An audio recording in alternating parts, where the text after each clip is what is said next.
She said we needed to postpone the wedding. Then I saw her in another man's engagement photos. I used to think silence meant safety. If I didn't push, if I stayed understanding, the people I loved would choose me on their own. Last Sunday, my fiancé asked to postpone our wedding for a few months. I said, okay. I carried our save the date back to the fridge and realized the magnet was still there, but the card was gone. That felt small, like someone wiping a crumb from a counter and pretending the meal never happened. She said she was burned out. Work had been relentless. Her mother was sick. Planning was turning joy into homework. I made tea, stood on the cool tile in my socks while she talked. She didn't cry. Lena rarely cried. Her voice had the gentle brightness you use on customer service calls. "You know I love you," she said, and touched my wrist the way she does when she wants me to agree. "I just need to feel like I'm not failing everyone all at once." "Okay," I said, and I meant it in that moment. It wasn't resignation. It was relief at having a clear instruction. Love her. Give space. Be the calm shore. I stacked our vendor folders in a neat pile on the dining table, slid the binder clip until it snapped closed. The sound was too loud in the room. Later, I opened the calendar app to push a few holds. The day that used to be ours was suddenly blank on my side. Her shared calendar, which I almost never checked, had a little dot on the same day. Styled shoot, Seacliff, 5 p.m. She does brand work sometimes. Bridesmaid dresses, hair accessories. So I told myself it made sense. People shoot engagement-like content for portfolios all the time. The brain is good at building bridges over gaps if the gap is shaped like hope. That evening, she curled into me on the sofa. We watched a baking show. A woman made a cake shaped like a hat box and the judges praised the crumb. I wanted to ask if she still wanted to marry me at all. I wanted to ask when she took the save the date off the fridge. I wanted to ask if I was part of the pressure or part of the solution. But her head was heavy on my shoulder and her hair smelled like the citrus shampoo I buy for us. And I decided that the most loving thing I could do was be quiet. On Monday, my best friend Noah sent a meme of a cat in a tiny tux with the caption, "Me at your wedding bar." I told him we were postponing. He sent back 3 question marks and a knife emoji, which I think was supposed to be a joke. Then, "You good?" I typed, "Yeah, just a few months," and added a thumbs up and a bicep flex, as if emojis could hold up a wall. Work was mercifully dull. I checked off tasks. I cleaned my inbox with the intensity of someone digging through sand to find a lost ring. Around 3, my phone buzzed, with the strange little serotonin of the Explore page. I don't know what I tapped, but a carousel opened. A couple on a cliff with long grass combed flat by wind. The photographer had warmed the white balance so everything was a little honey-colored. The woman was in a peach dress that moved like it remembered every step after it took it. The man wore a white shirt, sleeves pushed to the elbow. The casual perfection you only get from planning for 2 hours. I swiped to the second photo and the woman's face angled toward the camera in that laughing way Lena has, where her teeth don't show, and the soft part under her eye folds a little. That's a very specific thing to claim as universal. I pinched to zoom. The phone resisted because that's what they do in carousels, as if it knew I didn't need the detail. But I did. The caption said, "Sunset engagement with these two at Seacliff." And then the tags. Hashtag engaged. Hashtag just said yes. Hashtag long distance fiancé. Hashtag so in love. Comments roped down like bunting. "You captured them perfectly. This light OMG. Finally, from a name I recognized, a friend of Lena's who works in PR and never writes anything without calculating the impression. I blinked until the words rehydrated into English. Then I told myself the thing that would let me breathe. It's a styled shoot.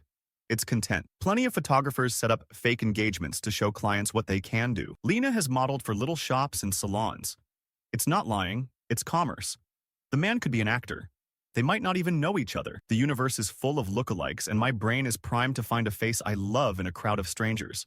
I put the phone face down and felt my pulse in my gums. It was like a song playing in the next room with the door closed.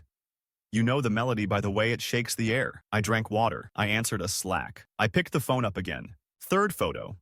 Hands against the hem of the dress, interlaced. Lena has a little crescent scar near her thumb from when she nicked herself opening a can. The woman had a speck of pale skin in that same place. My stomach did a small, slow turn, as if a lift had stopped a floor short. I thought about how scars are common.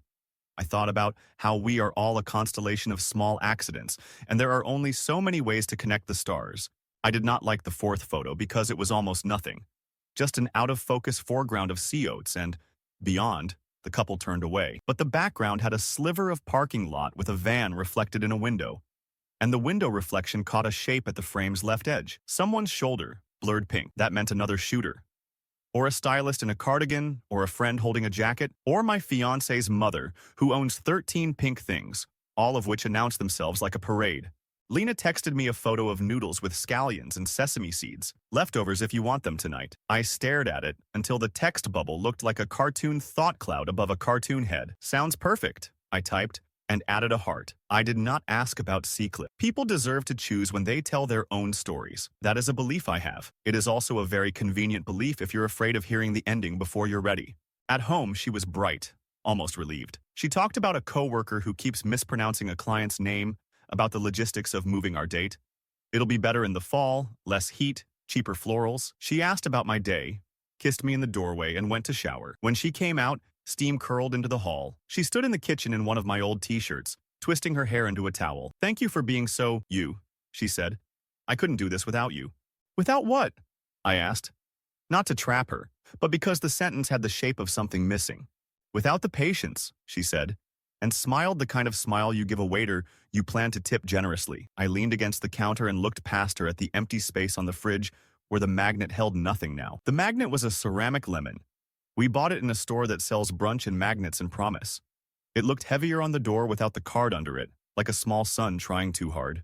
Later, after she fell asleep, I went for a run with no music. The air had the temperature of a hand after you've held a mug. Streetlights made little islands on the sidewalk. I thought about how you never see the exact moment a cliff becomes a cliff. Up close, it's just another step. I counted my breath until numbers lost their meaning and then counted the slaps of my shoes. When I came back, I stood in the doorway of our bedroom and watched her breathing. I told myself not to look again at the photos. I looked again. The photographer's account had stories saved in a highlight called Love. I tapped it, and there was a boomerang of the couple laughing, the wind tugging their clothes. A second closer clip where she lifts her face into the light, and the sun picks out the tiny gold stud Lena wears in her right ear. That's a common stud. That's a boring, universal stud. That's a perfectly normal way to accessorize a peach dress on a windy cliff at 5 p.m., the day we were supposed to say vows. I tapped the 3 dots. I almost reported the post for spam just to feel like I had done something to make it go away. Instead, I opened the comments and scrolled until I saw the PR friends, finally. And the timestamp? 2 hours. The session was that evening. The caption said, sunset. And the sunset in our city that day was at 7:42. My brain offered this trivia, unasked, like an overeager intern. The fourth image in the carousel had a chalkboard set on the ground, with hand-lettered script, "Forever starts here." In the corner, half wiped, a faint ghost of letters curved under the E of forever. As if someone had written something else, then smudged it. Maybe initials, maybe nothing. The chalk dust on the grass looked like shining sand. I set the phone down on the counter and it slid a little in a small, helpless way. Somewhere in the building, a neighbor laughed. Somewhere a door shut. I ran water until it was cold and drank until my teeth ached. Then I opened my notes app and wrote a sentence that was not a question. If it's just a styled shoot, I can ask and she'll say so without flinching. I stared at the sentence until the word flinching looked spelled wrong. Before bed, I went to the fridge to pour another glass of water and touched the lemon magnet. It rocked slightly and clicked back against the steel. On the side of the fridge, our week's to-do list was still taped. Dry cleaning, RSVP count, final meeting with Pastor Matt. I took a pen and crossed out final, then wrote hold with a question mark so small it looked like a flaw in the ink. I turned off the kitchen light. In the dark, the phone lit up again on the counter and showed me an unfamiliar notification. Someone had liked a comment I hadn't written. When I picked it up, the screen switched back to the last thing I'd seen. Peach fabric and sea oats and a smile I knew too well. My thumb hovered over the message icon. I could ask the photographer. I could ask Lena. I could ask Noah to tell me I was being ridiculous. I didn't ask anyone. I took the phone to bed, set an alarm for the morning, and lay flat with my hands folded on my chest like someone trying to be very still so the water won't ripple. In the space between my heartbeat and the clock, something small but certain clicked into place, like a camera finding focus. When I woke up the next morning, Lena was already gone. The sheets on her side were tucked neatly as if she'd pressed them smooth before leaving. On the counter sat a mug with a faint ring of lipstick on the rim. Peachy pink, the same shade as the dress from the photos. I rinsed it out, too hard, and the clink of ceramic against the sink felt like a small reprimand. I told myself to stop thinking about it. People can own lipstick without it being evidence. People can model dresses without it being betrayal. Still, I opened her laptop on the dining table. Not to snoop, I said, but to check the shared spreadsheet for our vendor payments. My stomach was a tight drum when I typed her password. The screen unlocked. Rows of expenses scrolled down. neat cells filled with deposits, balances, and notes. Next to Glass Harbor Venue was a line I didn't remember. Reallocation in progress. I froze. Reallocation of what? The deposit? The date? There was a timestamp. 2 days ago. Before I could process, a message popped in from Noah. Lunch? I wanted to ignore it, but if I stayed in the apartment, I'd spiral. We met at a deli near his office. He took one look at me and said, "You're either hungover or haunted. Which is it?" I laughed too loud. Told him about the styled shoot and the Instagram post. He didn't laugh. He just chewed his sandwich slowly, watching me. Man, you know how you always think the best of people? Sometimes that's good. Sometimes it's a trap. It could really be just content, I said. Models do this. It's nothing. Does she usually delete your wedding invite off the fridge for nothing? He asked. I didn't answer. That night, Lena came home late, humming. She kicked off her shoes, poured wine, and leaned against the counter like the kitchen was a stage and she was hitting her mark. I'm glad we're not rushing, she said. It'll give us time to make everything perfect. Yeah, I said. My throat was dry. Hey, someone at work mentioned a photographer did engagement photos at Seacliff the other day. Looked familiar. She didn't flinch. That scared me more than if she had. She smiled, tilted her head. Oh, that? Marco needed portfolio shots for his site. He asked me to help. I thought I told you. You didn't, I said carefully. Well, I meant to, she said, sipping the wine. Don't be jealous. It was work. He's a friend.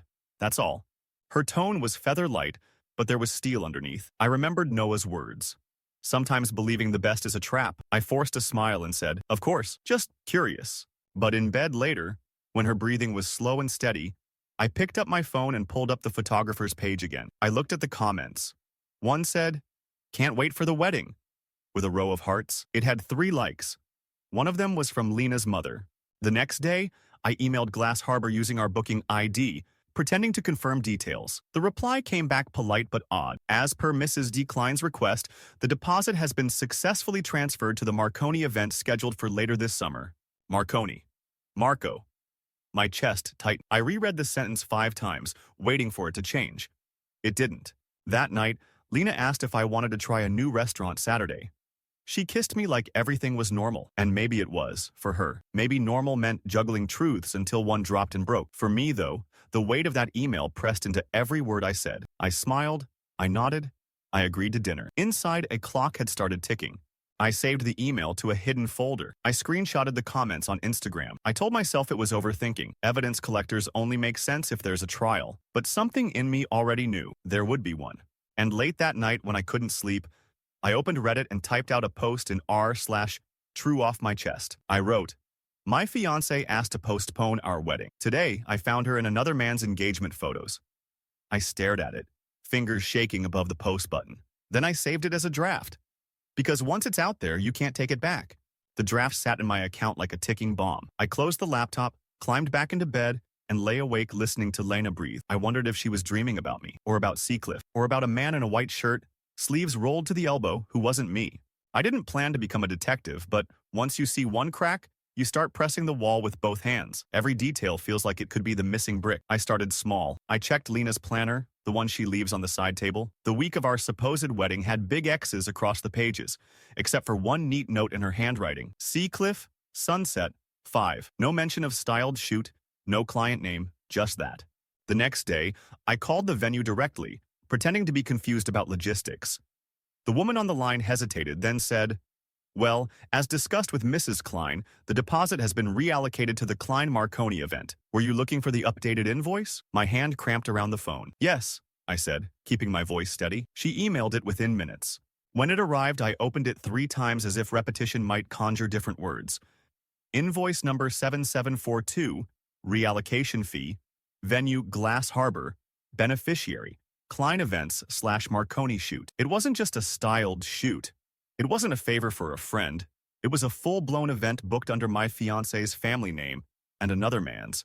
I called Noah, pacing the kitchen. He listened quietly, then said, "You know what this sounds like, right? This isn't some cute little photo thing. This is, dude, it's a replacement." I didn't want that word. Replacement. It landed too sharp. "Maybe it's business," I said. "Maybe her mom arranged it. Marco's family has money. Could be some branding partnership." "You hear yourself? That's not a normal sentence," Noah shot back. "You think families just shuffle weddings around like seating charts? That's not business. That's betrayal." I rubbed my face. "I need facts before I accuse her. If I jump and I'm wrong, if you're wrong, you'll apologize. If you're right, you'll save yourself from the biggest public humiliation of your life. That night, Lena was cheerful, humming as she cooked pasta. She told me her coworker finally got engaged. Everyone's getting married, she said, and laughed like it was a shared joke. My throat closed around the words I wanted to ask. Instead, I said, "Smells great." After dinner, she showered. I sat on the couch, scrolling through the photographer's tagged posts. In one, a retoucher commented, "Loved working on these Seacliff shots, can't wait to deliver the final gallery." I clicked her profile. She had an email in her bio. Before I could second-guess myself, I wrote, "Hi, quick question. Were the Seacliff photos part of a styled shoot or a real engagement? Asking because I'm interested in booking something similar." She replied within an hour, "Hi, those were actual engagement photos. Beautiful couple. Congratulations if you're planning something too." The words blurred. I stared until my eyes watered. Actual engagement photos. No ambiguity. I didn't confront Lena. Not yet. I needed more than screenshots and invoices. I needed someone on the inside. That's when I thought of Tessa, my cousin. She'd been helping with wedding logistics, liaising with vendors. She'd know if anything was strange. I called her the next morning. "Hey," I said, trying to sound casual. "Quick question. Did anything change with the venue booking?" There was a pause. "Why do you ask?" "I got a weird email. Something about reallocation." Another pause, longer. "Evan, maybe you should talk to Lena." "Tessa." My voice cracked sharper than I meant. "Please." Her breath rattled through the line. Finally, she said, "I can't, I promised." "Promised who?" "I have to go," she whispered and hung up. I stood in my kitchen with the phone buzzing in my hand like a live wire. My cousin was loyal to someone else. That someone wasn't me. That night, Lena came home late again. She smelled like champagne and sea air. I asked how her day was. She smiled, kissed me on the cheek, and said, "Perfect." Then she went straight to bed. I stayed in the kitchen, staring at the lemon magnet on the fridge. The save-the-date card was still gone. I thought about the invoice, the retoucher's email, Tessa's silence. My fiancé was engaged, to me on paper and to someone else in photographs. I opened my draft post on Reddit again. This time, I added details. The invoice, the photos, the retoucher's confirmation. My cursor hovered over the post button. I didn't click it. Instead, I saved again because once it's real, it's real. I crawled into bed beside Lena, who shifted in her sleep and murmured something I couldn't make out. I lay on my back, eyes open, heart pounding. I realized I wasn't afraid of losing her. I was afraid of how far she was willing to go to keep me in the dark. And that fear was heavier than love. I couldn't shake Tessa's voice from my head, that quiver, that "I promised." She wasn't covering for a photographer. She wasn't covering for some mix-up in a calendar. She was covering for Lena, or for Lena's family. The next evening, I invited Tessa for coffee, neutral ground, a little cafe near the train station. She looked exhausted, dark circles under her eyes, fingers worrying the sleeve of her sweater. "I can't stay long," she said. "Just tell me if I'm crazy," I said, leaning in. "Did Lena move our deposit to another event? With Marco?" Her eyes flickered, then dropped to her cup. Steam curled between us. "I shouldn't be here," she whispered. "Tess, you're my cousin. If I'm about to walk into a public disaster, you can't let me, please." Her shoulders sagged. "It isn't what you think," she said. "At least, not entirely. It's not just Lena. It's her mom. There's been talk for months. Business ties, family expectations. The Marconis are investing in Klein Events. They wanted an alliance, a union." She winced at the word. "Alliance," I repeated, as if we were in some medieval drama instead of a modern coffee shop. "They pushed Lena into it," Tessa said. "Or maybe she let herself be pushed. I don't know. But the Seacliff shoot wasn't fake. They're presenting it like a real engagement. That's why the deposit moved. They're building a narrative." I gripped my cup so hard the cardboard bent. "So what am I? A decoy?" She swallowed. "I think she wanted both. The safety of you. The image of him. I'm sorry, Evan." I sat back, numb. People chatted around us, spoons clinking on porcelain. The world kept going, stupidly normal. "Thank you," I said finally. Tessa's eyes filled, but she nodded and left quickly, as if proximity might burn her. That night, Lena tried to initiate small talk while cooking, but I couldn't do it. I watched her slice peppers with quick, precise strokes. "You were at Seacliff," I said. She froze for half a second, then kept cutting. "I told you, styled shoot." "No," I said softly. "Not styled. Engagement." She turned, knife in hand, eyes cool. "Who's been talking to you?"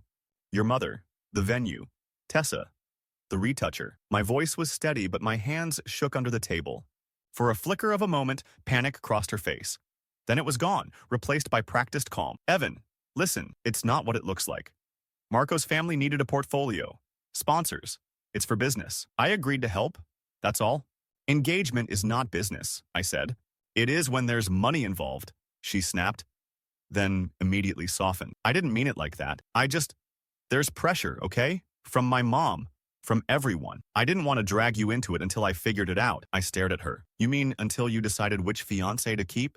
Her mouth opened. Closed. Silence stretched. The peppers sat forgotten on the cutting board. Finally, she said, I love you. That's real. Whatever else is happening, it doesn't change that. But it did. It changed everything. That night, I didn't sleep. I lay awake, staring at the ceiling, listening to Lena's even breathing beside me. Love had become a mask she wore, and I couldn't tell when she took it off. By morning, my decision was made. Not to explode, not to scream, not to humiliate. I'd seen enough Reddit stories where someone ruined themselves by lashing out. I wanted truth. Clean, sharp, undeniable truth. I called Pastor Matt and asked for a rehearsal meeting. I told him I needed both families present. He hesitated, but agreed. He thought it was about rescheduling. I spent the next 2 days assembling everything. The invoice, the screenshots, the retoucher's email, the comments, Tessa's reluctant words I scribbled down after she left. I printed them, arranged them in a folder. Evidence, not emotion. On the morning of the meeting, I looked at myself in the mirror. My tie was crooked. My hands trembled. But my voice, when I whispered, enough, was steady. Lena kissed my cheek before we left. She thought it was a normal day. She didn't see the folder in my bag, the quiet storm I was carrying. For the first time since this began, I wasn't afraid. I wasn't even angry. I was just done. The room smelled faintly of old wood and lemon polish. Pastor Matt's office wasn't built for confrontations, but the long table and lined-up chairs gave it the air of a courtroom. My folder lay heavy in my bag. Lena sat beside me, calm as a lake, her mother across from us like a general before battle. Marco was there too. Crisp shirt, restless fingers tapping the table. Tessa sat at the far end, eyes on her lap. Pastor Matt began with a smile. So, we're here to talk about the wedding timeline. I'm glad both families could make it. These conversations are never easy, but with honesty, I cleared my throat. Pastor, if it's all right, I'd like to start. Lena's hand tightened on my arm. Evan, she whispered, warning in her voice. I pulled out the folder and set it on the table. This isn't about dates. It's about truth. The room stilled. I opened the folder, sliding papers one by one into the center. This is an invoice from Glass Harbor, confirming our deposit was reallocated to the Klein Marconi event. This is an email from the retoucher stating the Seacliff shoot was an actual engagement session. These are screenshots of comments congratulating Lena and Marco on their engagement. And this, I tapped the final page, is a summary of what Tessa finally told me. Mrs. Klein's lips pressed thin. This is highly inappropriate. No, I said quietly. What's inappropriate is sitting here planning a wedding when the bride is already starring in someone else's. Lena's face was pale, but she didn't break. It was for business, she said, steady, rehearsed. Marco's family needed promotional material. My mother asked me to help. That's all. Marco shifted uncomfortably. That's not exactly true. Everyone turned to him. His cheeks flushed. My parents wanted the photos to look authentic. They pushed for Lena. They wanted it to feel like more than business. He looked at me, guilt in his eyes. I didn't realize how far it had gone. I swear I didn't. Pastor Matt folded his hands. His voice soft but firm. Is this true, Lena? Her mask cracked for a second. I didn't mean to hurt anyone, she said, eyes glistening. I thought I could manage both. I thought I could figure it out before Evan ever knew. That's the point, I said. My voice wasn't loud, but it was clear. You didn't plan to choose me. You planned to keep me in the dark until it suited you. That isn't love. That's convenience. Mrs. Klein bristled. You're being dramatic. These arrangements are bigger than you, Evan. Families merge, businesses grow, sacrifices are made. I looked straight at her. I'm not a merger. I'm a man who wanted to marry someone he loved. If you see me as a pawn, that's your mistake. Silence stretched. The air felt thick. Lena opened her mouth, closed it, opened it again. Finally, she whispered, I do love you. I took the ring from my pocket and set it gently on the table between us. Then you should have chosen me when it mattered.